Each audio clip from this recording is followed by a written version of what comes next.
إن الحمد لله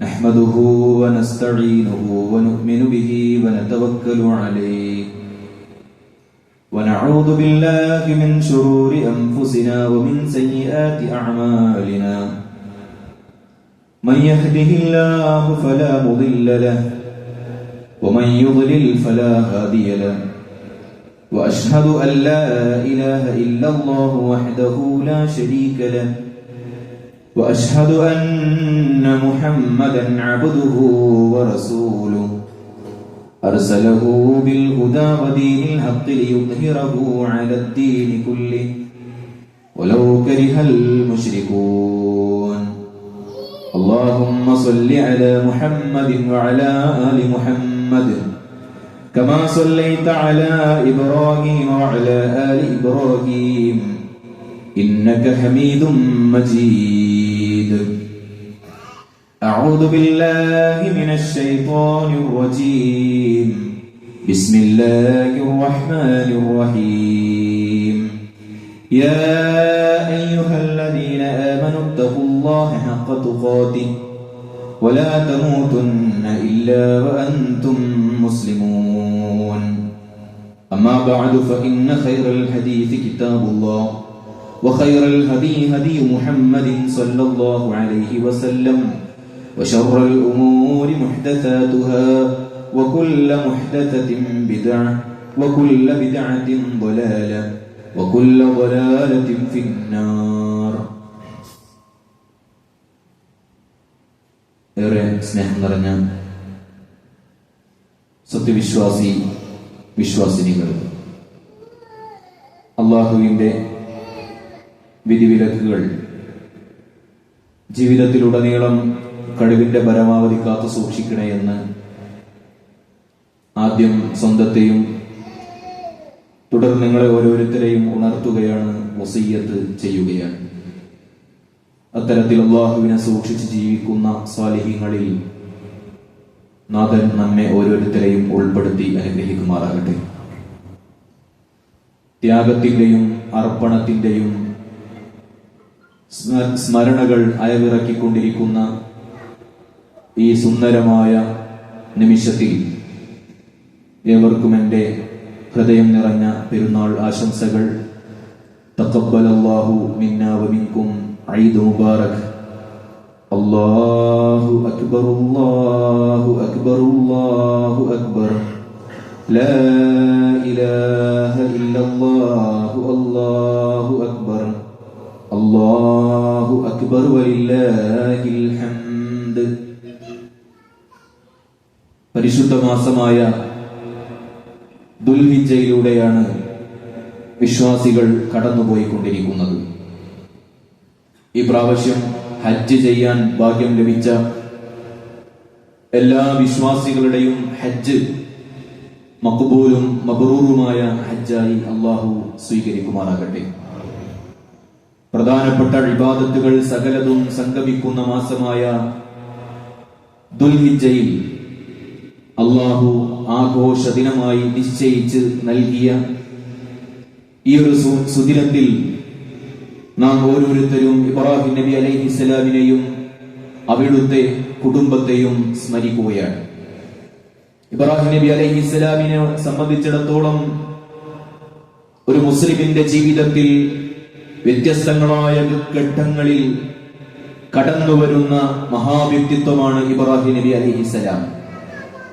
വിശ്വാസികളെ സംബന്ധിച്ചിടത്തോളം മുഹമ്മദ് നബി കഴിഞ്ഞാൽ ഒരു വിശ്വാസിക്ക് ഏറ്റവും അടുത്തു നിൽക്കുന്ന നബിയാണ് ഇബ്രാഹിം നബി അലൈഹിസ്സലാം.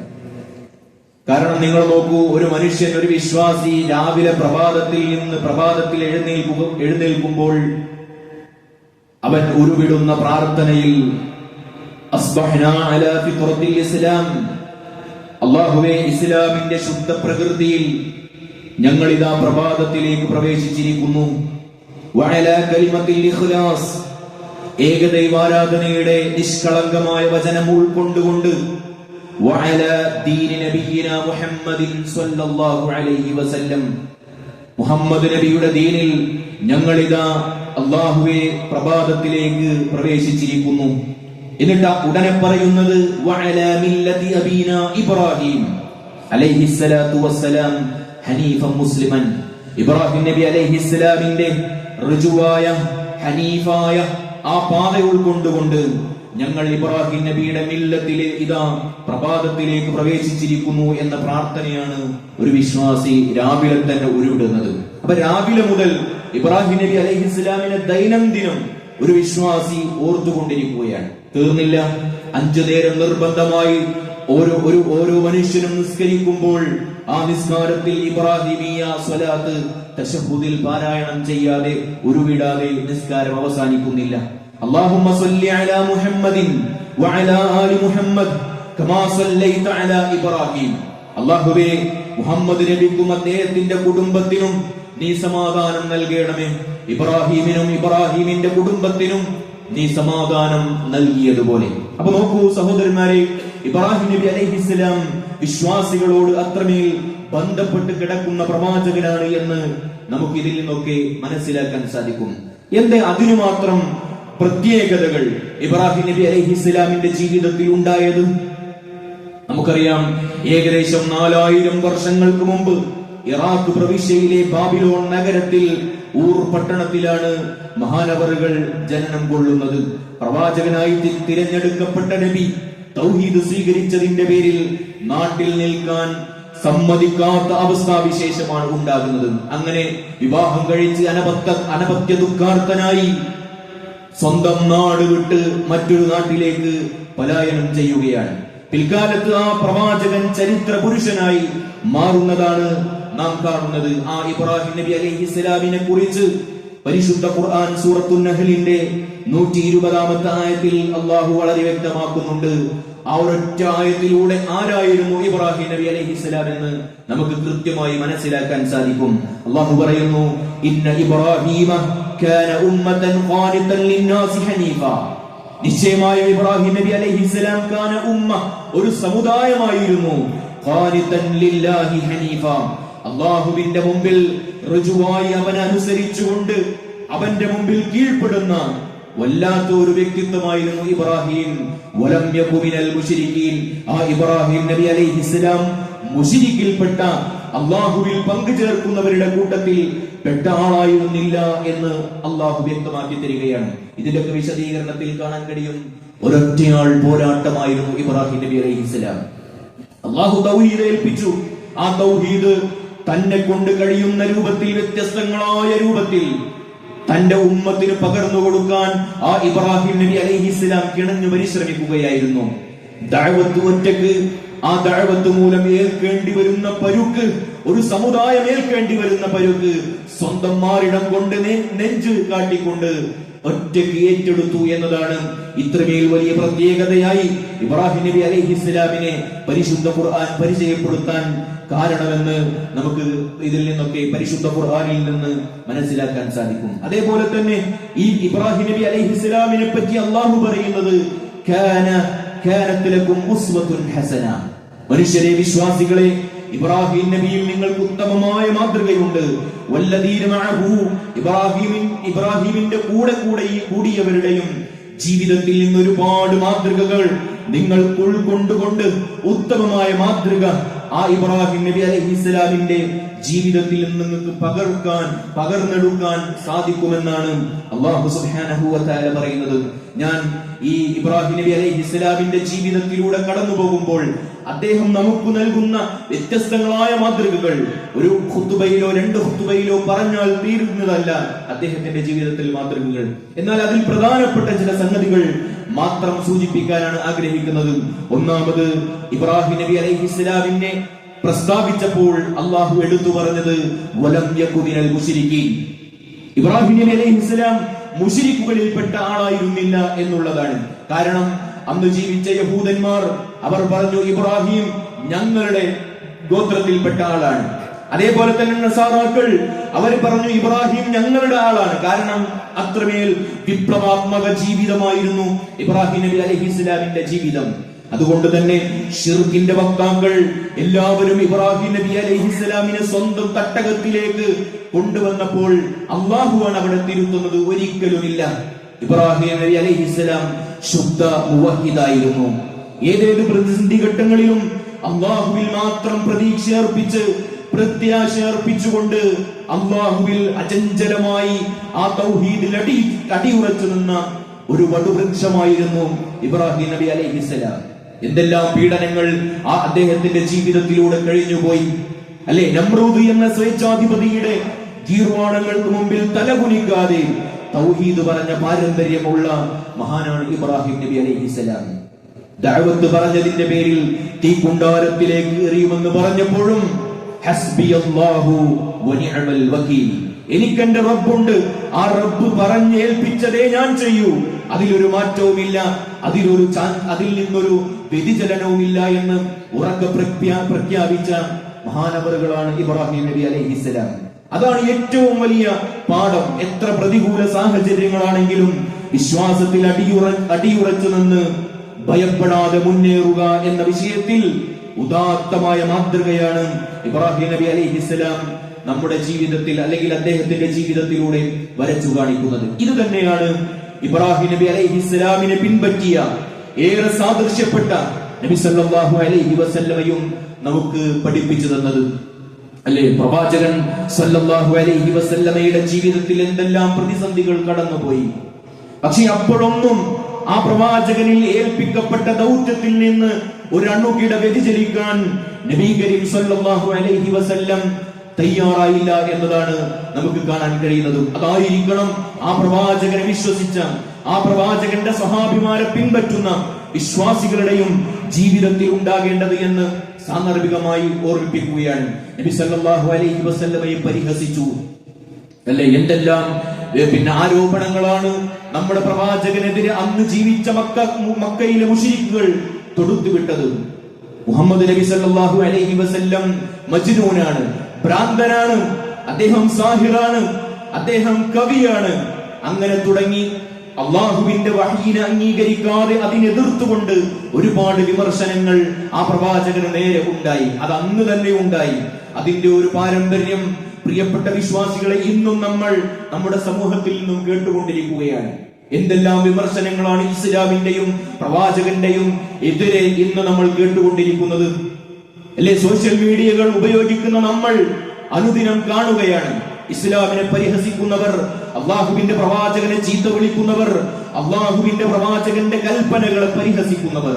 നമുക്കെന്തേ പറയാനുള്ളൂ? ഇവരൊന്നും അള്ളാഹുവിന്റെ പ്രവാചകനെ ജീവിതത്തിൽ കൃത്യമായി പഠിക്കാൻ തയ്യാറായിട്ടില്ല. നബി സല്ലല്ലാഹു അലൈഹി വസല്ലമയുടെ വിവാഹത്തെ വിമർശിക്കുന്നവർ, ആ പ്രവാചകൻ 11 ഭാര്യമാരെ സ്വീകരിച്ചതിൽ ആ പ്രവാചകൻ കാണിച്ച കാരുണ്യത്തെ കുറിച്ച് ഈ വിമർശകർ പഠിക്കാൻ ശ്രമിക്കുന്നില്ല. ആ ജീവിതത്തിൽ സ്വീകരിച്ച ഭാര്യമാർ 11 ഭാര്യമാർ ഒരിക്കൽ പോലും ആ പ്രവാചകനെ കുറിച്ച്, തന്റെ ഭർത്താവിനെ കുറിച്ച് ഒരു പരാതി പോലും പറഞ്ഞിട്ടില്ല എങ്കിൽ ആ പ്രവാചകന്റെ വ്യക്തിത്വം എത്രമേൽ നിഷ്കളങ്കമായിരുന്നു, എത്രമേൽ നീതിയുക്തമായിരുന്നു എന്ന് നമ്മൾ ഓരോരുത്തരും കാണേണ്ടതുണ്ട്. ആയിഷ ബീവി പറയുന്നുണ്ടല്ലോ, ഒരൊറ്റ ഭാര്യമാരെയും റസൂൽ സല്ലല്ലാഹു അലൈഹി വസല്ലം അടിച്ചിട്ടില്ല അല്ലേ. ജീവിതത്തിൽ ഒരു ഭാര്യയെ തന്നെ കൊണ്ടു നടക്കുന്ന നമുക്കറിയാം എത്രമേൽ നമ്മളൊക്കെ സഹനവും ത്യാഗവും സഹിക്കണമെന്നത്. എന്നാൽ 11 ഭാര്യമാരെ ആ പ്രവാചകൻ 63 വർഷക്കാലം ജീവിക്കുന്നതിന്റെ ഇടയിൽ സ്വന്തമായി കൊണ്ടു നടന്ന് ഒരു പരാതിയോ പരിഭവമോ ഒരു ഭാര്യക്ക് പോലും പറയാനില്ലെങ്കിൽ ആ പ്രവാചകത്വത്തിന്റെ മഹിമ എത്രയാണ് എന്ന് നാം ഓരോരുത്തരും മനസ്സിലാക്കേണ്ടതുണ്ട്. അതല്ലാതെ ഉപരിപ്ലവമായി കൊണ്ട് അള്ളാഹുവിന്റെ പ്രവാചകന്റെ വിവാഹത്തെ വിമർശിക്കുന്നവർ യഥാർത്ഥത്തിൽ ആ പ്രവാചകന്റെ ജീവിതത്തെ പഠിക്കാൻ തയ്യാറാകുന്നില്ല എന്നുള്ളതാണ് വാസ്തവം. അതുകൊണ്ട് ആരെങ്കിലും പറയുന്ന വിമർശനങ്ങൾ കേട്ട് ഇതാണ് സത്യമെന്ന് വിചാരിച്ച് ഇസ്ലാമിൽ എന്തൊക്കെയോ കുഴപ്പമുണ്ട് എന്ന് തെറ്റിദ്ധരിക്കാൻ പാടില്ല പ്രിയപ്പെട്ടവരെ. പ്രത്യേകിച്ച് നമ്മുടെ വിദ്യാർത്ഥികൾ, നമുക്കറിയാം കോളേജുകളിൽ, ക്യാമ്പസുകളിൽ ലിബറലിസം തഴച്ചു വാഴുകയാണ് അല്ലെ. ഇസ്ലാമിനെതിരെ പരിഹസിക്കുന്ന കാർട്ടൂണുകൾ, ഇസ്ലാമിനെ പുച്ഛിച്ചു തള്ളുന്ന പ്രസ്താവനകൾ ലിബറൽ ചിന്താധാരകളിൽ നിന്നും ഉണ്ടാവുകയാണ്. ക്യാമ്പസിലെത്തുമ്പോൾ ഇത്തരം വിമർശനങ്ങളും ഇത്തരം പരിഹാസങ്ങളും കേൾക്കുമ്പോൾ ഇസ്ലാം തെറ്റാണ് എന്ന് ചിന്തിക്കേണ്ടവരല്ല നമ്മൾ. മറിച്ച് ഇസ്ലാമിന്റെ ആ ഒരു മഹത്വം, ഇസ്ലാം എന്നെന്നും എല്ലാ മതങ്ങളെയും അതിജയിച്ച് ഖിയാമത്ത് നാൾ വരെ നിലനിൽക്കുമെന്ന ആ ഒരു ആദർശം അത് നമ്മൾ പഠിച്ച് പ്രാവർത്തികമായി കാണിച്ചു കൊടുക്കാൻ നമുക്ക് സാധിക്കേണ്ടതുണ്ട്. ഇസ്ലാം പിന്നെ ഏതൊക്കെ രംഗത്താണ് ഇസ്ലാമിന്റെ കൃത്യമായ നിലപാടുകൾ പറയാത്തത്? എല്ലാ മേഖലകളിലും അള്ളാഹുവിന്റെ മതം കൃത്യമായ പാത കാണിച്ചു തന്നു എന്നുള്ളത് തന്നെയാണ് ഇസ്ലാമിനെതിരെ ഇത്രമേൽ പിന്നെ ശത്രുക്കൾ ഉണ്ടാകാൻ കാരണം. ലഹരി എന്ന മഹാവിപത്തിനെ മുക്തകണ്ഠം എതിർക്കുന്ന മതമാണ് ഇസ്ലാം. അതുപോലെ എതിർക്കുന്ന ഏതൊരു മതമാണ് സുഹൃത്തുക്കളെ ഉള്ളത്? ഒന്ന് ആലോചിച്ചു നോക്കൂ. നിങ്ങൾ പറയൂ, ഇസ്ലാം ലഹരിയെ എതിർത്തതുപോലെ ഒരംശം ലഹരി നമ്മുടെ ശരീരത്തിലേക്ക് പ്രവേശിച്ചു കഴിഞ്ഞാൽ അവന്റെ 3 ദിവസത്തെ നിസ്കാരമോ മറ്റു ഇബാദത്തുകളോ സ്വീകരിക്കുകയില്ല എന്നാണ് അള്ളാഹുവിന്റെ പ്രവാചകൻ പഠിപ്പിച്ചത്. ഒരു കോപ്പ മദ്യം കുടിച്ചാൽ 40 ദിവസത്തെ നിസ്കാരവും മറ്റു ഇബാദത്തുകളും സ്വീകരിക്കുകയില്ല എന്ന് ഇസ്ലാം വളരെ കർശനമായി കൊണ്ടു പറയുന്നു. അതേപോലെ തന്നെ സ്ത്രീയെ ഏറ്റവും കൂടുതൽ സംരക്ഷിച്ച മതമാണ് ഇസ്ലാം. അള്ളാഹുവിന്റെ പ്രവാചകൻ പറഞ്ഞല്ലോ, ഒരു സ്ത്രീ ഒരു പുരുഷന്റെ കീഴിൽ സംരക്ഷണം ഏൽപ്പിക്കപ്പെട്ടവളാണ്, സംരക്ഷിക്കപ്പെടാൻ അർഹതയുള്ളവരാണ് അവർ. അതുകൊണ്ട് സ്ത്രീയുടെ ഔറത്ത് പുറത്തു കാണുന്ന അവസ്ഥാവിശേഷം ഉണ്ടാകാൻ പാടില്ല. ഓരോ സ്ത്രീയെ പറ്റിയും തന്റെ ഭർത്താവിനോട് ചോദിക്കപ്പെടുന്ന അവസ്ഥാവിശേഷം ഉണ്ടാകും. അതുകൊണ്ട് സ്ത്രീകളുടെ വിഷയം വളരെ ഗൗരവത്തിൽ നിങ്ങൾ പിന്നെ സൂക്ഷിക്കണേ എന്ന് ഇസ്ലാം പഠിപ്പിച്ചു തന്നു, അല്ലേ? മീസാഖൻ ഖലീദ, ഏറ്റവും ശക്തമായ കരാറിലൂടെ ഒരു സ്ത്രീയെ നമ്മുടെ ഭാര്യയായി നമ്മൾ സ്വീകരിക്കുന്നുണ്ട് എങ്കിൽ ആ സ്ത്രീയുടെ വിഷയം വളരെ അങ്ങേയറ്റം നിങ്ങൾ സൂക്ഷിക്കണേ എന്ന് ഇസ്ലാം നമ്മളെ പഠിപ്പിക്കുകയാണ്. സ്ത്രീയുടെ വിഷയത്തിൽ എന്തെങ്കിലും അന്യായം നിങ്ങൾ പ്രവർത്തിക്കുകയാണെങ്കിൽ വളരെ ഗൗരവത്തിൽ അല്ലാഹു അതിനെ ചോദ്യം ചെയ്യുമെന്ന് ഇസ്ലാം പഠിപ്പിച്ചു തന്നു. അതുപോലെ തന്നെ സ്ത്രീയുടെ വസ്ത്രം, അല്ലെ, പലപ്പോഴും പർദ്ദയെ പരിഹസിക്കുന്നു, ഇസ്ലാമിന്റെ വസ്ത്രത്തെ പരിഹസിക്കുന്നു. അത് ഇത്തരത്തിലുള്ള ആളുകൾക്ക് സഹിക്കുന്നില്ല. എന്നാൽ നിങ്ങൾ നോക്കൂ, ഒരു സ്ത്രീ അവളുടെ ശരീരം മറച്ച് പുറത്തിറങ്ങിയാൽ താരതമ്യേന പീഡനങ്ങൾക്കോ മറ്റ് പ്രയാസങ്ങൾക്കോ വളരെ കുറവുള്ള അവസ്ഥാവിശേഷമായിരിക്കുമെന്ന് വിമർശകർ പോലും സമ്മതിക്കുന്നുണ്ട്. എന്നാൽ ഇസ്ലാമിന്റെ സ്ത്രീകളെ, മുസ്ലിം സ്ത്രീകളെ അവരുടെ ഔറത്ത് കാണാൻ വേണ്ടിയാണ് ഇത്തരത്തിൽ വിമർശനങ്ങൾ ഇവർ ഉന്നയിക്കുന്നത്. അവരുടെ ആവശ്യം മുസ്ലിം സ്ത്രീകളുടെ നഗ്നത പുറത്തു കാണണം എന്നുള്ളത് തന്നെയാണ്. അതിനു വേണ്ടിയിട്ടാണ് ഇസ്ലാമിന്റെ വസ്ത്രധാരണത്തെയും മറ്റു കാര്യങ്ങളെയും വിമർശിച്ചുകൊണ്ടിരിക്കുന്നത്. അതുകൊണ്ട് സ്ത്രീകളെ അല്ലാഹു നൽകിയ സംരക്ഷണം എടുത്തുമാറ്റാൻ പാടില്ല. അതുപോലെ തന്നെ ജീവിതത്തിൽ എപ്പോഴും ഇസ്ലാമിനെ കുറിച്ചുള്ള വിമർശനങ്ങൾ കേൾക്കുമ്പോൾ പതറേണ്ടവരല്ല നമ്മൾ, മറിച്ച് അത് കൃത്യമായി പഠിച്ച് അത് ഉന്നയിക്കുന്നവർക്ക് മറുപടി കൊടുക്കാൻ നമുക്ക് ഓരോരുത്തർക്കും സാധിക്കേണ്ടതുണ്ട്. പലപ്പോഴും ഇസ്ലാമിന്റെ ചരിത്രം എടുത്തു നോക്കുമ്പോൾ അള്ളാഹുവിന്റെ പ്രവാചകന്റെ കാലം മുതൽ തന്നെ ഇസ്ലാമിനെ പേടിപ്പിക്കാൻ ശത്രുക്കൾ തുനിഞ്ഞിട്ടുണ്ട്, അല്ലേ? ഒരിക്കൽ മഹാനായ റസൂൽ കരീം സല്ലല്ലാഹു അലൈഹി വസല്ലമയെ ചില ആളുകൾ വന്നു കണ്ടു. എന്നിട്ട് അവർ പറഞ്ഞു, ഓ നബിയേ, നിങ്ങൾ പേടിക്കണം. കാരണം എന്താണ്? ഇന്നന്നാസ ഖദ് ജമഉ ലക്കും, നിങ്ങൾക്കെതിരെ ആളുകൾ എല്ലാവരും സംഗമിച്ചിട്ടുണ്ട്. നിങ്ങളെ ഇതാ ഇവിടെ നിന്ന് ഉന്മൂലനം ചെയ്യാൻ അവർ പരിശ്രമിക്കുകയാണ്. പക്ഷേ ഇത് നബിയും സ്വഹാബിമാരും കേട്ടപ്പോൾ അല്ലാഹു പറയുന്നു സൂറത്ത് ആലി ഇംറാനിൽ, ഫസാദഹും ഈമാന, വിമർശനങ്ങൾ കേട്ടപ്പോൾ, ഇസ്ലാമിനെതിരെ ആളുകൾ വരുന്നു എന്ന് കേട്ടപ്പോൾ പേടിച്ച് ചൂളിപ്പോവുകയല്ല ചെയ്തത്. ഫസാദഹും ഈമാന, അവരുടെ ഈമാൻ ഇങ്ങനെ വർദ്ധിച്ചു. എന്നിട്ടോ ബഖാലു ഹസ്ബുനല്ലാഹു വനിഅമൽ വകീൽ, നബി സല്ലല്ലാഹു അലൈഹി വസല്ലമയും സഹാബിമാരും പറഞ്ഞ വാചകമാണ് അല്ലാഹു പറയുന്നത്.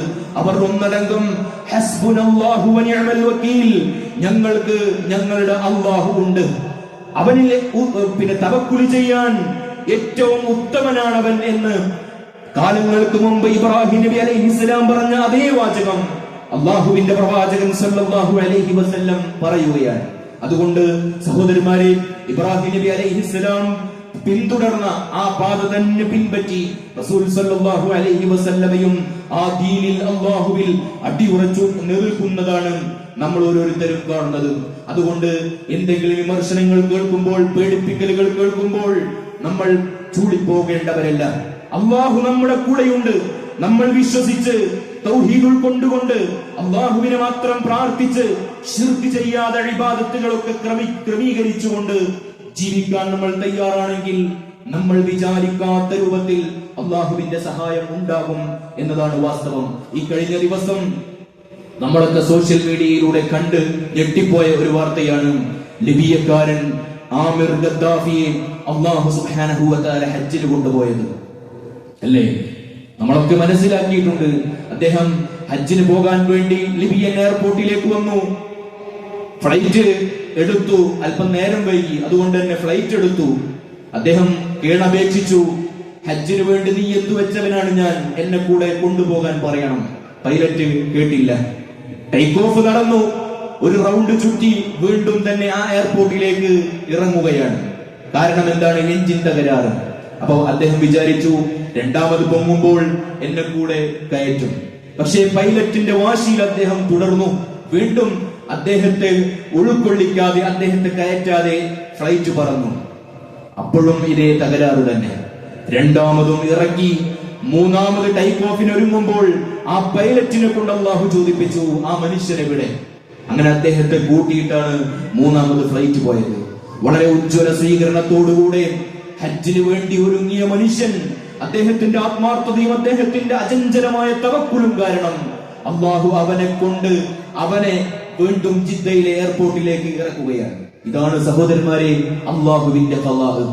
നമ്മൾ അല്ലാഹുവിനെ അനുസരിച്ച് അല്ലാഹുവിൽ അചഞ്ചലമായി ഉൾക്കൊണ്ടുകൊണ്ട് ഹസ്ബി അല്ലാഹു വ നിഅമൽ വകീൽ, ഞാൻ ഹജ്ജ് ചെയ്യാൻ തീരുമാനിച്ചവനാണ്, എന്റെ റബ്ബ് എന്നെ കൊണ്ടുപോകുമെന്ന ആ ഒരു സംസാരമില്ലേ, അതുപോലെ ഏത് സമയത്തും എന്റെ റബ്ബിൽ, ഞങ്ങളുടെ റബ്ബിൽ, നമ്മുടെ റബ്ബിൽ അടിയുറച്ച് വിശ്വസിക്കാൻ നമുക്ക് തയ്യാറുണ്ടെങ്കിൽ, നമുക്ക് സാധിക്കുന്നുവെങ്കിൽ അല്ലാഹു സുബ്ഹാനഹു വ തആല നമ്മെ രക്ഷപ്പെടുത്തും എന്നതിൽ യാതൊരുവിധ സംശയവുമില്ല എന്നതാണ് പ്രിയപ്പെട്ടവരെ സൂചിപ്പിക്കാനുള്ളത്. ഞാൻ അവസാനിപ്പിക്കുകയാണ്. നമുക്കറിയാം, അല്ലാഹുവിന്റെ പ്രവാചകൻ ഇബ്രാഹിം നബി അലൈഹിസ്സലാമിന്റെ ജീവിതത്തിൽ ഉള്ള ഒരുപാട് നേട്ടങ്ങൾ ഞാൻ പറഞ്ഞു. അതൊന്നും പറഞ്ഞാൽ തീരുന്നതല്ല. അദ്ദേഹത്തെ പറ്റി അല്ലാഹു പറയുന്നത് ശാകിറൻ ലിഅൻഉമിഹി, അദ്ദേഹത്തിന്റെ ജീവിതത്തിൽ അദ്ദേഹത്തിന് ലഭിച്ച ഒരുപാട് നിഅമത്തുകൾക്ക് നന്ദി ചെയ്യുന്നവനായിരുന്നു അദ്ദേഹം. ഇജ്തബാഹു വഹദാഹു ഇലാ സിറാത്തിൻ മുസ്തഖീം, ഇബ്രാഹിം നബി അലൈഹിസ്സലാമിനെ അതുകൊണ്ട് തന്നെ ഞാൻ തിരഞ്ഞെടുത്തു. വഹദാഹു ഇലാ സിറാത്തിൻ മുസ്തഖീം, ചൊവ്വായ പാതയിൽ ഞാൻ അദ്ദേഹത്തെ നയിക്കുകയും ചെയ്തു എന്നാണ് റബ്ബ് സുബ്ഹാനഹു വ തആല പറയുന്നത്. ഒന്നാലോചിച്ചു നോക്കൂ സഹോദരന്മാരെ, അനുഗ്രഹങ്ങൾ, ഒരുപാട് അനുഗ്രഹങ്ങളുടെ മുകളിലാണ് നമ്മൾ ഓരോരുത്തരും ജീവിക്കുന്നത്. നല്ല ഒരു വീട്, നല്ല ഒരു ഭാര്യ, നല്ല ഒരു വാഹനം, നല്ല ഒരു ചുറ്റുപാട്, അതിനേക്കാൾ അപ്പുറത്ത് നിർഭയത്വത്തോടുകൂടെ പള്ളിയിലേക്കും വരാനും ഈദ്ഗാഹിൽ പങ്കെടുക്കാനും നമുക്ക് സാധിച്ചു. ഒന്നാലോചിച്ചു നോക്കൂ നിങ്ങൾ, നമ്മുടെ സഹോദരന്മാർ, പിഞ്ചു കുഞ്ഞുങ്ങൾ ഫലസ്തീനിൽ ഉപ്പമാരെ നഷ്ടപ്പെട്ടുകൊണ്ട് വേദനിച്ചു കഴിയുന്നവരാണ്. അവരെ ഓർക്കാതെ എന്ത് പെരുന്നാളാണ് നമുക്ക്, അല്ലെ? പട്ടിണി പാവങ്ങൾ ഒരു നേരത്തെ ഭക്ഷണം കിട്ടാതെ ഭക്ഷണത്തിന്റെ വണ്ടി വന്നു എന്നറിയുമ്പോൾ കൂട്ടമായി തിക്കും തിരക്കും കൂട്ടി ഒരു നേരത്തെ ഭക്ഷണത്തിന് പിന്നെ പ്രയാസപ്പെടുന്നവരെ നമ്മൾ സോഷ്യൽ മീഡിയയിലൂടെ കാണുന്നു. അല്ലാഹുവേ, അവരെ നീ സമാധാനിപ്പിക്കണമേ റഹ്മാനെ, അവർക്ക് വേണ്ട എല്ലാം നീ എത്തിച്ചു കൊടുക്കണമേ റഹ്മാനെ. ഒന്നാലോചിച്ചു നോക്കൂ സഹോദരന്മാരെ, നമ്മളൊക്കെ ഇനി ഇവിടെ നിന്ന് പിരിഞ്ഞ് സുഭിക്ഷമായ ഭക്ഷണം കഴിക്കാൻ പോവുകയാണ്. ആ ഭക്ഷണത്തിലേക്ക് വിരൽ വെക്കുമ്പോൾ ഫലസ്തീൻ പിഞ്ചു കുഞ്ഞുങ്ങളെ ഓർത്തുകൊണ്ടായിരിക്കണം, അവർക്ക് വേണ്ടി പ്രാർത്ഥിച്ചുകൊണ്ടായിരിക്കണം ഓരോ ഉരുളയും നമ്മുടെ വായിലേക്ക് നാം വെക്കേണ്ടത്. അത്രമേൽ പ്രയാസത്തിലും കഷ്ടപ്പാടിലുമാണ് ജീവിച്ചു കൊണ്ടിരിക്കുന്നത്. ഏതു നിമിഷം ഞാൻ ഈ ലോകത്തുനിന്ന് വിട പറയുമെന്ന് അറിയാത്ത അവസ്ഥാവിശേഷം. മിസൈലിന്റെയും ബോംബിന്റെയും ഫയറിന്റെയും ഇടയിൽ, ആ ശബ്ദങ്ങൾക്കിടയിൽ ജീവിക്കുന്ന ആയിരക്കണക്കിന് പതിനായിരക്കണക്കിന് സഹോദരന്മാരെ മറന്നുകൊണ്ടുള്ള ഒരു ഈദ് ആഘോഷം നമുക്കുണ്ടാകാൻ പാടില്ല എന്നതാണ് സഹോദരന്മാരെ സൂചിപ്പിക്കുന്നത്. അവസാനിപ്പിക്കുമ്പോൾ നമുക്കറിയാം, മഹാനായ ഇബ്രാഹിം നബി അലൈഹിസ്സലാം തന്റെ സമൂഹത്തെ വളരെ യുക്തിഭദ്രമായി കൊണ്ടായിരുന്നു തൗഹീദിലേക്ക് ക്ഷണിച്ചത്. സ്വന്തം പിതാവിനോട് യാ അബതി എന്ന വളരെ ലാളനയോടുകൂടെ സ്നേഹത്തോടുകൂടെ വിളിയിൽ നിന്ന് തന്നെ ആ ഇബ്രാഹിം നബി അലൈഹിസ്സലാം തന്റെ പിതാവിനെ എത്രമേൽ ബഹുമാനിച്ചിരുന്നു എന്ന് നമുക്ക് കാണാൻ സാധിക്കും. ഇന്ന് ബഹുമാനങ്ങൾ കുറഞ്ഞുകൊണ്ടിരിക്കുകയാണ്. മാതാപിതാക്കളെ ബഹുമാനിക്കാൻ മക്കൾ തയ്യാറാകുന്നില്ല.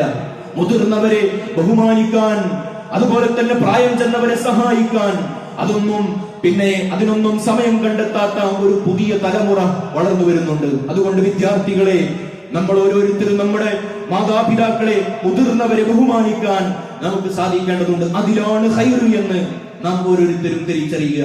അങ്ങനെ ഇബ്രാഹിം നബി അലൈഹിസ്സലാം സ്നേഹത്തോടുകൂടെ സ്വന്തം പിതാവിനെ വിളിച്ചുകൊണ്ട് ഉപദേശിക്കുന്നത്, യാ അബതി ലിമ തഅബുദു മാ ലാ യസ്മഉ, ഓ പൊന്നുപ്പ, എന്തിനാണ് നിങ്ങൾ കേൾക്കാത്ത, വലാ യുബ്സിറു, കാണാത്ത, വലാ യുഗ്നി അൻക ശൈആ, ഒരു ഉപദ്രവമോ ഒരു ഉപകാരമോ ചെയ്യാൻ കഴിയാത്ത ഇത്തരം ബിംബങ്ങൾ നിങ്ങൾ എന്തിന് ആരാധിക്കുന്നു എന്ന് മഹാനായ ഇബ്രാഹിം നബി അലൈഹിസ്സലാം ചോദിച്ചുവെങ്കിൽ ആ ചോദ്യം ഇന്നും നിഴലിച്ചു നിൽക്കുകയാണ്. നമ്മുടെ പരിസര പ്രദേശങ്ങളിൽ ബിംബങ്ങൾ ഇന്ന് കിടത്തിയിട്ട രൂപത്തിലാണ്. എത്ര ജാരങ്ങളാണ്, എത്ര മക്കാമുകളാണ്, മക്ബറകളാണ് അനുദിനം വളർന്നുകൊണ്ടിരിക്കുന്നത്, കൂടിക്കൂടി വന്നുകൊണ്ടിരിക്കുന്നത്.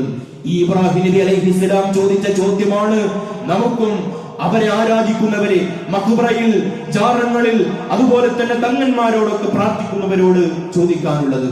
എന്തിനാണ് സഹോദരന്മാരെ ഇത്തരം ബിംബങ്ങളോട് കേൾക്കാത്ത, കാണാത്ത, ഒന്നും തന്നെ ചെയ്യാൻ കഴിയാത്ത ഈ ജാറങ്ങളെ വിളിച്ച് പ്രാർത്ഥിക്കുന്നത്?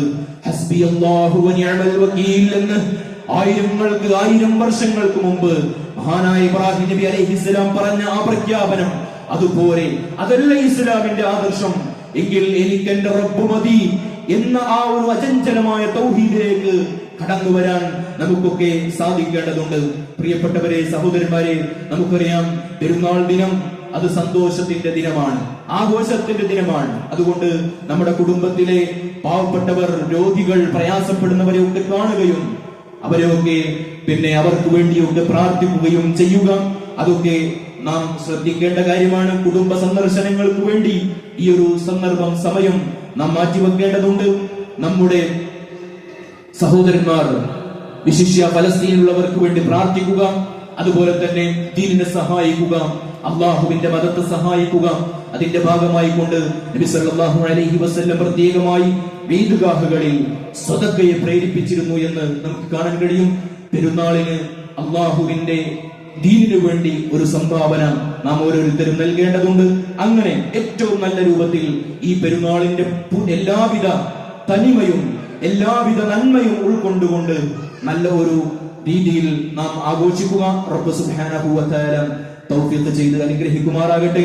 എല്ലാവിധ ശർറുകളിൽ നിന്നും നമ്മയും നമ്മുടെ കുടുംബത്തെയും അല്ലാഹു റബ്ബുൽ ആലമീൻ സംരക്ഷിച്ചു നിർത്തുമാറാകട്ടെ.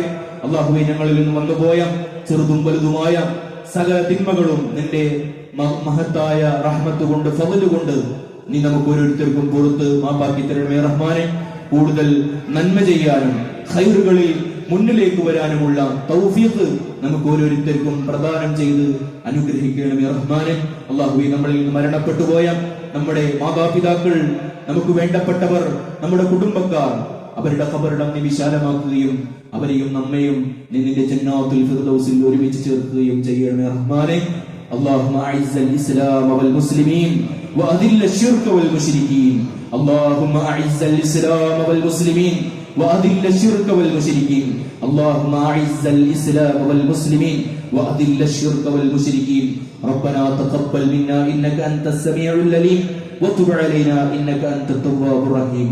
آمين آمين برحمتك يا أرحم الراحمين.